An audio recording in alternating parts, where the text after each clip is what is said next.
Todos enfrentamos momentos en los que debemos decidir si andar por lo que vemos o andar por fe. Hay quienes dejan de servir porque tienen temor, tienen miedo a distintas cosas, temor a fracasar, temor a quizás no ser capaces de hacer algo. Otros viven angustiados por el futuro, por la economía, por la salud o por sus hijos. El miedo muchas veces puede detenernos de hacer algo. Y cuando el temor llega a dominar nuestro corazón, las promesas de Dios se nos hacen más pequeñas que las circunstancias que tenemos por delante. Eso fue lo que le sucedió al pueblo de Israel. Ellos habían visto cómo es que Dios había hecho maravillas en Egipto, cómo es que había derramado estas plagas sobre el faraón y su pueblo, cómo había abierto el mar rojo, cómo los libró de las manos del faraón. Ellos vieron cómo el Señor los sustentó en el desierto con maná del cielo durante 40 años que estuvieron en el desierto. Ellos experimentaron su cuidado constante a través de la nube que los guiaba en el día y de la columna de fuego que los guiaba de noche. Sin embargo, cuando llegaron a la tierra de Canaán, a la tierra prometida, dejaron de mirar a Dios y comenzaron a mirar a los gigantes que tenían delante de ellos. Una sola decisión marcó el destino de toda una generación. Hoy veremos que nuestra vida también puede estar dirigida por una de dos voces, la voz del miedo o la voz de la fe. El tema de hoy lo he titulado Cuando el miedo es más grande que la fe. Antes de leer el pasaje de hoy, quiero que veamos brevemente dónde se encontraba la nación de Israel en ese momento de la historia. Dios acababa de liberar al pueblo de Israel de la esclavitud en Egipto. Pero antes de que ellos salieran, los israelitas fueron testigos de todas las maravillas que el Señor hizo y de cómo destruyó al ejército egipcio cuando trataban de alcanzarlos, cómo es que los destruyó cuando estaban cruzando el Mar Rojo. Desde los días de Abraham, Dios había prometido darles a los israelitas una tierra donde vivir, una tierra abundante, una tierra donde fluía leche y miel. Pero esa promesa no era nueva, ya había sido repetida a Isaac y a Jacob. Y ahora había llegado el tiempo que esa promesa llegue a su cumplimiento. Leamos Números capítulo 13, versículos del 1 al 3. Números 13, versículos del 1 al 3. Entonces el Señor habló a Moisés: Tú mismo envía hombres a fin de que reconozcan la tierra de Canaán que voy a dar a los israelitas. Enviarás un hombre de cada una de las tribus de sus padres, cada uno de ellos jefe entre ellos. Y Moisés los envió desde el desierto de Parán al mandato del Señor. Todos aquellos hombres eran jefes de los israelitas. Ahora, a primera vista pareciera que la iniciativa de enviar a estos hombres a la tierra de Canaán fue de Dios. A primera vista, al leer, podemos pensar que fue Dios quien hizo eso, pero realmente no fue así. Y quiero que veamos un pasaje en el libro de Deuteronomio para que veamos y entendamos cómo es que se dieron las cosas, cómo es que sucedió todo esto. Leamos Deuteronomio capítulo 1, versículo 22. Entonces todos ustedes se acercaron a mí y dijeron: enviemos hombres delante de nosotros para que nos exploren la tierra y nos traigan noticia del camino por el cual hemos de subir y de las ciudades a las cuales entraremos. Fíjense que esto fue lo que el pueblo le dijo a Moisés. Ahora veamos la respuesta de Moisés. Deuteronomio 1, 23. Y el dicho me pareció bien, y tomé a 12 hombres de entre ustedes, un hombre por cada tribu. Así que la propuesta nació del pueblo, no de Dios. Dios permitió la petición del pueblo, pero Él no lo ordenó. Él no ordenó eso. Dios ya había prometido darles esta tierra. Les había dicho, esta tierra será suya. Él no necesitaba que la inspeccionaran para saber si era buena. La solicitud del pueblo de enviar hombres a inspeccionar la tierra simplemente mostraba su incredulidad. Ellos querían verificar con sus propios ojos lo que Dios les había prometido. Y muchas veces nosotros también somos así.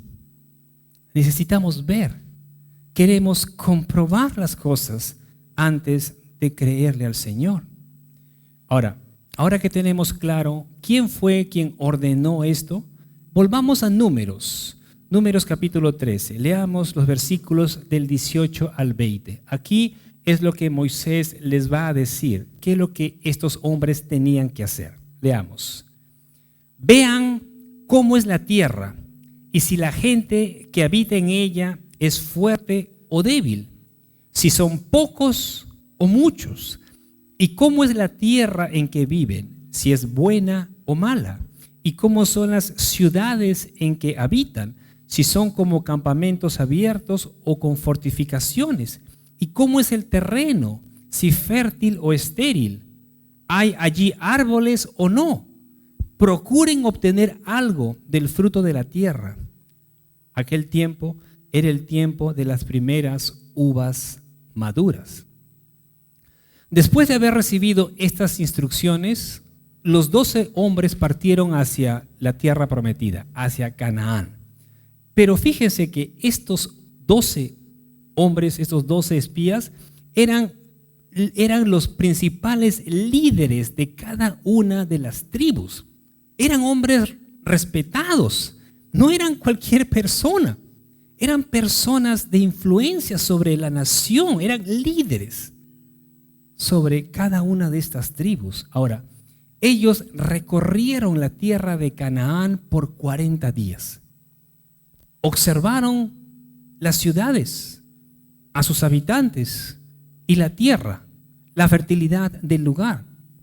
Y cuando llegaron al valle de Escol, cortaron un enorme racimo de uvas que tuvo que ser transportado por 2 personas. Imagínense, un racimo, no uno solo no lo podía cargar. Este racimo fue transportado por 2 hombres. Y eso era evidencia visible de que Dios no había exagerado cuando les dijo que en esta tierra fluía leche y miel. Hasta allí todo iba bien. Hasta ahí todo estaba bien. Los 12 habían visto exactamente lo mismo. Los 12 habían caminado por los mismos lugares. Sin embargo, no todos interpretaron las cosas de la misma manera. Cuando ellos regresan, van a dar un informe. Y este informe tenía que ser dado delante de Moisés, Aarón y toda la congregación de Israel. Y el informe comenzó de manera positiva. Ellos empezaron diciendo: fuimos a la tierra donde nos enviaste, ciertamente mana, leche y miel, y este es el fruto de ella. Versículo 27. Ellos mostraron el enorme racimo de uvas que habían traído de Canaán. Pero de pronto el tono del informe cambió por completo. Leamos lo que dice Números 13:28. Solo que es fuerte el pueblo que habita en la tierra, y las ciudades fortificadas y muy grandes. Y además vimos a los descendientes de Anac. Ahora, los descendientes de Anac formaban parte de una raza de gigantes. A partir de ese momento, 10 de los 12 espías dejaron de concentrarse en la promesa de Dios acerca de aquella tierra que sería su herencia. Su mirada ya no estaba puesta en el Señor, sino en el tamaño de los obstáculos. Pero en medio de todo eso, hubo una voz diferente. Leamos Números 13:30. Veamos lo que va a decir, o veamos la reacción de Caleb. Números 13:30. Entonces Caleb calmó al pueblo delante de Moisés y dijo: debemos ciertamente subir y tomar posesión de ella, es decir, de la tierra de Canaán, porque sin duda la conquistaremos. Ahora, Caleb había visto los mismos gigantes que los otros espías, había visto los mismos gigantes, había visto las mismas ciudades fortificadas y las mismas dificultades que tendrían que enfrentar. La diferencia no estaba en lo que veía, sino en cómo interpretaba lo que veía. Caleb entendía que la victoria no dependía del tamaño del enemigo, sino de la grandeza de Dios. Pero los otros 10 insistieron en su incredulidad. Dijeron en el versículo 31: no podemos subir contra ese pueblo porque es más fuerte que nosotros. No podemos ir, no podemos subir porque esa gente es más fuerte que nosotros. Eso fue lo que dijeron. Y añaden algo más en el versículo 33. Van a decir: y a nosotros nos pareció que éramos como langostas. Pero fíjense en lo siguiente: ellos no dijeron que los gigantes los llamaron langostas. Ellos dijeron que ellos mismos se veían como langostas. Así que el problema no eran los gigantes, sino la manera en que ellos mismos se veían. El miedo había distorsionado su perspectiva. Y fíjense que esas palabras, las palabras de estos 10 hombres, estos 10 espías que no habían creído, que estaban desconfiando en el Señor, sus palabras tuvo un efecto devastador en todo el pueblo. Leamos Números 14, versículos del 1 al 4. Números 14 del 1 al 4. Entonces toda la congregación levantó la voz y clamó, y el pueblo lloró aquella noche. Fíjense, todo el pueblo. Y el pueblo lloró aquella noche. Todos los israelitas murmuraron contra Moisés y Aarón, y toda la congregación les dijo: ojalá hubiéramos muerto en la tierra de Egipto. Ojalá hubiéramos muerto en este desierto. Versículo 3, fíjense lo que dice: ¿por qué nos trae el Señor a esta tierra para caer a espada? Nuestras mujeres y nuestros hijos van a caer cautivos. ¿No sería mejor que nos volviéramos a Egipto? Y se decían unos a otros: nombremos un jefe y volvamos a Egipto. Fíjense hasta dónde llegaron estos hombres. Y no solamente el pueblo entero. Porque estaban llorando y ahora murmurando. Fíjense que al principio solamente fueron los 10 espías que hablaban con incredulidad. Pero ahora vemos que todo el pueblo dejó de confiar en el Señor. Y al ver eso, Josué y Caleb rasgaron sus vestidos, sus vestiduras. En la cultura hebrea, rasgar los vestidos o sus vestiduras era una expresión de profundo dolor y aflicción. Josué y Caleb estaban quebrantados, no porque hubieran gigantes en aquella tierra, sino porque estaban viendo cómo toda la nación de Israel dejaba de confiar en el Señor. Entonces, Josué y Caleb intentaron hacer entrar en razón al pueblo. Leamos Números 14, versículos 8 y 9. Si el Señor se agrada de nosotros, nos llevará a esa tierra y nos la dará. Es una tierra que emana leche y miel. Solo que ustedes no se rebelen contra el Señor, ni tengan miedo de la gente de la tierra, pues serán presa nuestra. Su protección les ha sido quitada y el Señor está con nosotros. No les tengan miedo. Ahora, observemos cuidadosamente estas palabras que dijeron Josué y Caleb. Ellos no trataron de animar al pueblo diciéndoles: hermanos, nosotros somos más fuertes, tenemos un ejército más preparado, somos más capaces. Ellos no hicieron eso. Lo que dijeron fue: el Señor está con nosotros. Eso era suficiente. Eso era suficiente. Déjenme hacerles una pregunta. Cuando enfrentas una dificultad, ¿de qué más hablas? ¿Del tamaño del problema o de la grandeza de Dios? Porque aquello de lo que más hablamos revela aquello en lo que más estamos pensando. Cuando David enfrentó a Goliat, no le dijo a Goliat: yo soy más fuerte que tú.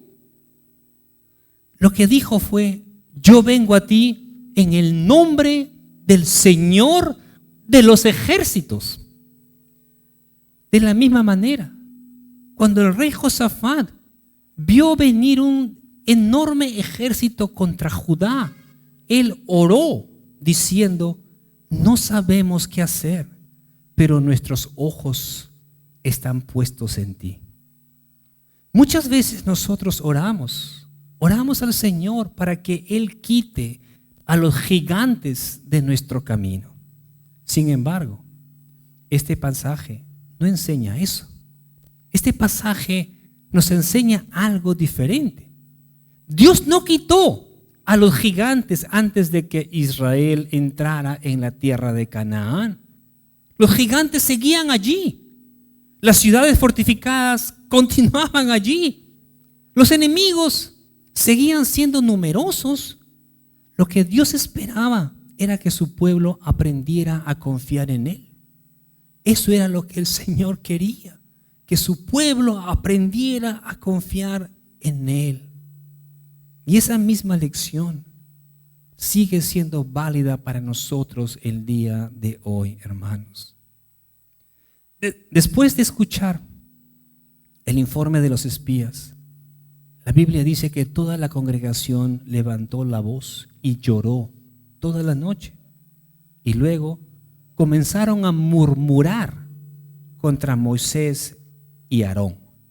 Pero en realidad su murmuración no fue solamente contra los líderes, es decir, contra Moisés y Aarón. Ellos también comenzaron a murmurar contra Dios. Leamos Números 14:3, o mejor dicho, fíjense lo que dice allí en Números 14:3. Ellos van a decir: ¿por qué nos trae el Señor a esta tierra para caer a espada? Y al final de este versículo dice: ¿no sería mejor que nos volviéramos a Egipto? Pero quiero que se fijen, que recuerden lo siguiente, hermanos. Meses antes, ellos habían estado clamando al Señor para que los librara de la esclavitud en Egipto. Habían estado clamando al Señor porque eran oprimidos por los egipcios. Clamaban al Señor para ser librados. Y ahora querían regresar al lugar del cual Dios los había librado. Eso es lo que produce la incredulidad. La incredulidad nos hace olvidar la fidelidad de Dios. Nos hace perder de vista todo lo que el Señor ya ha hecho por nosotros, todo lo que ha hecho en nuestra vida. Y saben, hermanos, eso mismo puede sucedernos también a nosotros, no solamente a ellos, porque a veces podemos pensar que le pasó solamente al pueblo de Israel. Eso también nos puede pasar a nosotros si dejamos de mirar al Señor y comenzamos a concentrarnos más en nuestros problemas que en sus promesas. Cuando nosotros dejamos de confiar en el Señor, cuando quitamos nuestra mirada de Él, nuestro corazón se va a llenar de temor y nuestra fe se va a debilitar. Les hago una pregunta. ¿Cuándo ha dejado Dios de ser fiel? Nunca. La respuesta es nunca.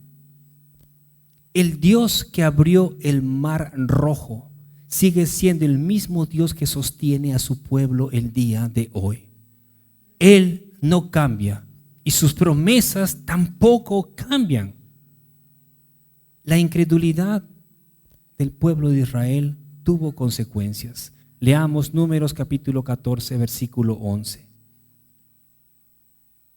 Y el Señor dijo a Moisés: ¿hasta cuándo me despreciará este pueblo? ¿Y hasta cuándo no creerán en mí a pesar de todas las señales que he hecho en medio de ellos? Noten que Dios no pregunta simplemente hasta cuándo desobedecerán. No solamente pregunta eso. Fíjense, lo que Él pregunta es: ¿hasta cuándo no creerán en mí? Ese era el verdadero problema de Israel. Su desobediencia fue el resultado de su incredulidad. Ellos habían visto todas estas maravillas, estas obras poderosas que Dios había realizado una y otra vez, pero ellos seguían sin confiar plenamente en el Señor. Y ante esa actitud, Dios anuncia que estaba dispuesto a destruir a aquella generación rebelde y levantar una nación de Moisés, una nueva nación de Moisés, una nación grande y poderosa. Pero aquí vemos el corazón de Moisés, vemos la humildad de Moisés. Él va a interceder por el pueblo. Fíjense que él podría haber aceptado: excelente, Señor, muy bien, vas a levantar un nuevo pueblo de mí, excelente. Pero no, él le suplica a Dios que no lo hiciera, porque las naciones concluirían que Dios no había sido capaz de cumplir la promesa que les había hecho. Moisés no estaba pensando en su propio beneficio. Lo que más le interesaba a Moisés, o su mayor preocupación, era que el nombre del Señor fuera honrado. Eso era lo que quería Moisés. No estaba pensando en sí mismo. Leamos la respuesta de Dios a la intercesión de Moisés. Números 14, versículos del 20 al 23. Entonces el Señor dijo: los he perdonado según tu palabra. Pero ciertamente vivo yo, que toda la tierra será llena de la gloria del Señor. Ciertamente todos los que han visto mi gloria y las señales que hice en Egipto y en el desierto, y que me han puesto a prueba estas 10 veces y no han oído mi voz, no verán la tierra que juré a sus padres, ni la verá ninguno de los que me despreciaron. Dios concedió el perdón, pero eso no significó que desaparecieran las consecuencias del pecado del pueblo de Israel. Toda la generación mayor de 20 años, es decir, todos aquellos que tenían más de 20 años entre el pueblo y que habían visto las maravillas de Dios y aún así persistieron en su incredulidad, iba a morir en el desierto. Ninguno de ellos entraría en la tierra prometida, excepto por 2 personas: Caleb, hijo de Jefone, y Josué, hijo de Nun, porque ellos habían permanecido firmes y fieles al Señor. Pero Dios también va a responder a una de las palabras que el pueblo había dicho. Ellos dijeron: nuestros hijos serán presa del enemigo. Así que el Señor les va a responder, les va a decir a ellos, es decir, a sus hijos pequeños, menores de 20 años, a sus hijos los introduciré y conocerán la tierra que ustedes han despreciado. Números 14:31. Así que los hijos que según ellos iban a perecer serían los que entrarían y disfrutarían de la tierra prometida. Leamos Números 14, versículos 32 y 33. Fíjense lo que les va a decir. Pero en cuanto a ustedes, sus cadáveres caerán en este desierto, y sus hijos serán pastores por 40 años en el desierto, y sufrirán por la infidelidad de ustedes hasta que sus cadáveres queden en el desierto. ¿Por qué 40 años? ¿Por qué es que les dice que ustedes permanecerán en el desierto por 40 años? ¿Cuánto tiempo estuvieron los espías recorriendo la tierra de Canaán? 40 días, ¿verdad? 40 días. Dios estableció que cada día representaría un año. Y es así la razón por la que Israel vagó durante 40 años en el desierto, hasta que desapareció aquella generación incrédula. Cada uno de esos días representó un año. Estuvieron 40 años recorriendo Canaán. El Señor dijo, permanecerán en el desierto, 40 días en Canaán, espiando, 40 años estarán en el desierto. Sin embargo, en medio del juicio, Dios destacó la vida de un hombre. Leamos Números 14, versículo 24. Pero a mi siervo Caleb, porque ha habido en él un espíritu distinto y me ha seguido plenamente, lo introduciré a la tierra donde entró y su descendencia tomará posesión de ella. Ahora, quiero que se fijen en esto. Dios no dijo que Caleb fuese un hombre perfecto o más inteligente o más capaz. No, lo que dijo fue que había en él un espíritu distinto. ¿Y qué significaba esto? ¿En qué consistía ese espíritu distinto? Mientras que la mayoría caminaba por vista, Caleb caminaba por fe. Él le creyó al Señor.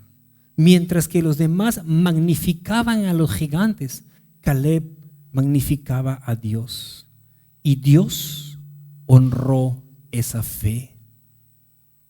45 años después, cuando Israel finalmente entró en la tierra de Canaán, Caleb tenía 85 años. Fíjense, él va a vagar con todos 40 años en el desierto, y cuando llegan a la tierra prometida, Caleb tenía 85 años.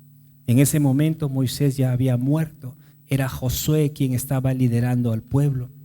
Y Caleb le va a decir a Josué que el Señor lo había sostenido durante todos esos años y que todavía conservaba las mismas fuerzas que cuando Moisés lo envió a reconocer la tierra. Leamos Josué capítulo 14, versículos 11 y 12. Fíjense lo que va a decir Caleb. Todavía estoy tan fuerte como el día en que Moisés me envió. Aquí está hablando un hombre de 85 años. ¿Okay? Todavía estoy tan fuerte como el día en que Moisés me envió. Como era entonces mi fuerza, así es ahora mi fuerza para la guerra y para salir y para entrar. Ahora pues, dame ese monte del cual el Señor me habló aquel día, porque tú oíste aquel día que allí había anaseos con grandes ciudades fortificadas. Tal vez el Señor esté conmigo y los expulsaré como el Señor ha dicho. Caleb pudo haber dicho, yo ya estoy muy viejo, que vayan los jóvenes a pelear, que ellos conquisten la tierra, que ellos tomen ese monte. Pero Caleb no dijo eso. Después de 45 años, Él seguía creyendo exactamente lo mismo que creyó cuando tenía 40 años. Y su petición a Josué fue: dame ese monte. ¿Y qué monte era ese? Era el monte donde vivían los anaseos, es decir, los gigantes. Aquellos gigantes que habían llenado de temor a los otros 10 espías. Ese era el monte que Caleb estaba pidiendo que le diera. Ahora, los gigantes seguían allí. Seguramente los hijos de los gigantes, pero seguían los gigantes en esa tierra. Las ciudades seguían fortificadas. Las dificultades seguían siendo reales. Pero la confianza de Caleb seguía siendo la misma, porque las promesas de Dios no habían cambiado. Y esa es la clase de fe que Dios quiere formar en nosotros, queridos hermanos. Esa es la clase de fe que Dios quiere formar en cada uno de nosotros. Mi oración es que cuando pasen los años, también pueda decirse de cada uno de nosotros lo mismo que Dios le dijo a Caleb: me ha seguido plenamente. Todos tenemos gigantes que enfrentar en la vida. Algunos tienen nombre: enfermedad, deudas, soledad, temor, hijos, matrimonio, ministerio, etc. Pero el verdadero problema nunca han sido los gigantes. El verdadero problema comienza cuando nosotros dejamos de creerle al Señor. Vemos que en aquel tiempo solamente 2 hombres regresaron diciendo: sí podemos. No porque fueran más fuertes, sino porque ellos sabían quién iba delante de ellos. Hoy Dios sigue buscando personas que le crean antes de ver el milagro. La pregunta no es qué tan grande es tu problema. La pregunta es: ¿a quién le vas a creer? Esa es la pregunta. ¿A quién le vas a creer? Que el Señor nos conceda un corazón como el de Caleb, un corazón que siguió plenamente al Señor. Que el Señor nos conceda un corazón así. Amén. Pongámonos de pie.